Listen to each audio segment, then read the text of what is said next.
Hello, this is Rex Buchheit with the Hamilton City Schools, and this video clip focuses on Khan Academy. And today this video is going to focus on how students progress from one activity to the next. When a student logs in, this is the home screen they see in Khan Academy. They could go up and check their point value or their account, but they typically go right to practice.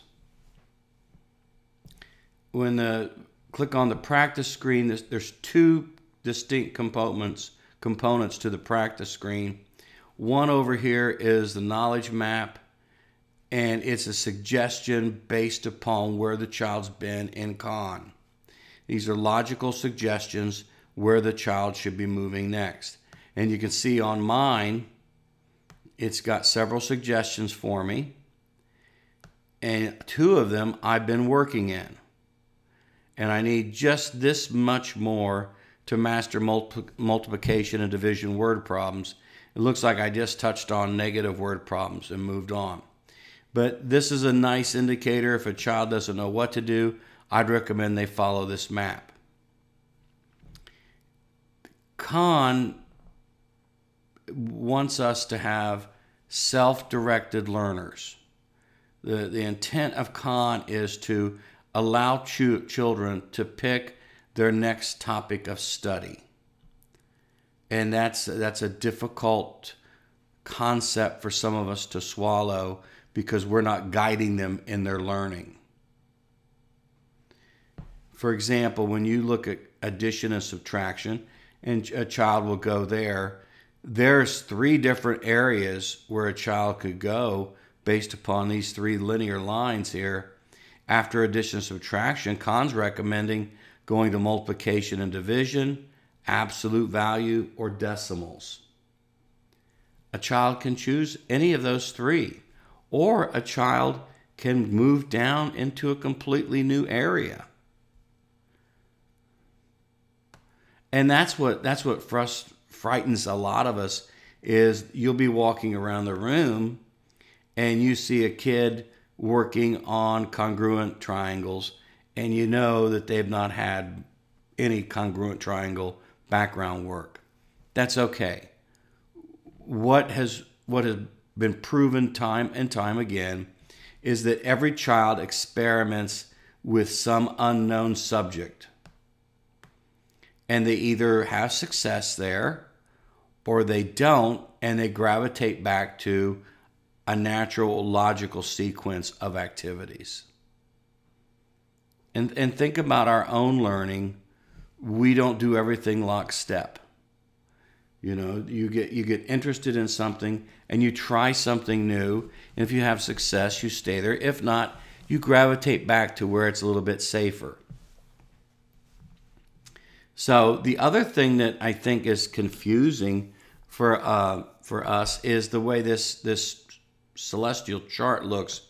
It looks like there's very little to Khan. You know, there's only like 7 circles here. But if you expand this out, you see that addition and subtraction is made up of about, 12 separate areas. And if you go just a little further, you see there's addition and subtraction, and these are all the subsets that fall under addition and subtraction. You know, it takes a student quite a while before they get proficient in this major strand title. There's all these substrands that they have to accomplish. And you can tell they've accomplished them by the yellow stars. Yellow star. So there's a whole bigger complexity to Khan than just these big main titles. So I'm going to move to coaching now to show you some other proofs as to how students can progress. And we're going to go back to Mr. Huth's class. And if I go over here to progress report, this shows me my class and everything they've mastered. And what you're looking at is these orange sections, they're reviewing that section. They've mastered all this. And then you start to move out, and like one person hasn't mastered telling time and one person is still doing telling time.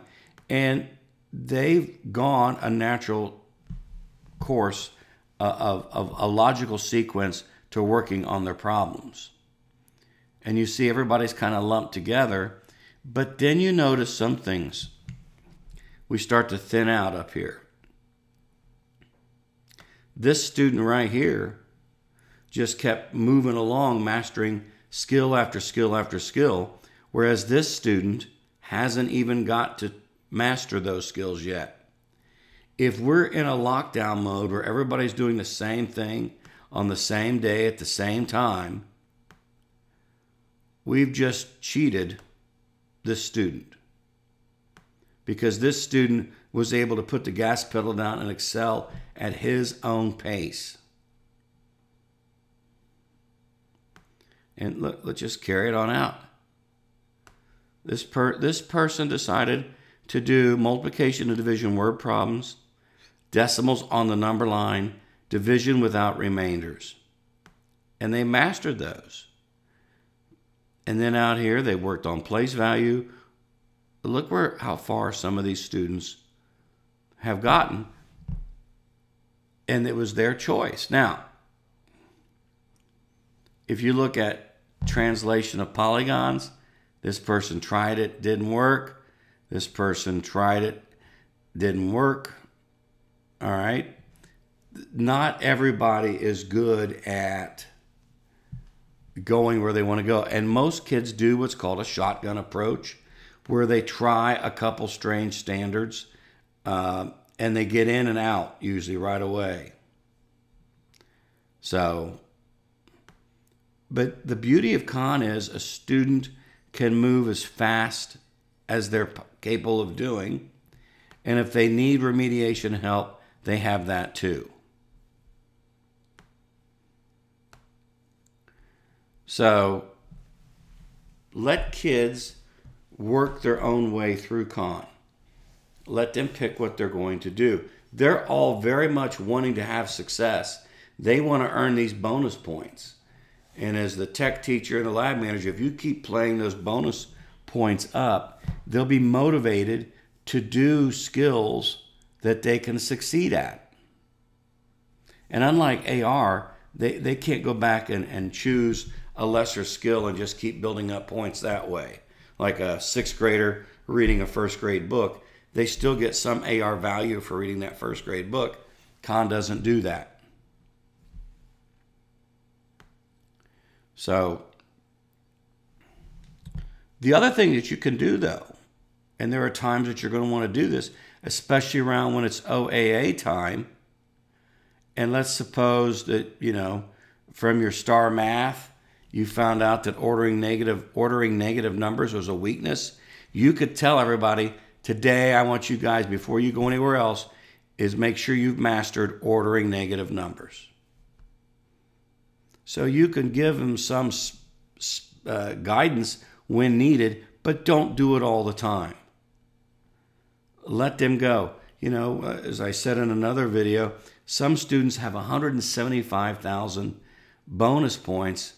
They're working on it at home. They're working on it at school. They're highly motivated. So we need to keep that motivation up. Thank you very much.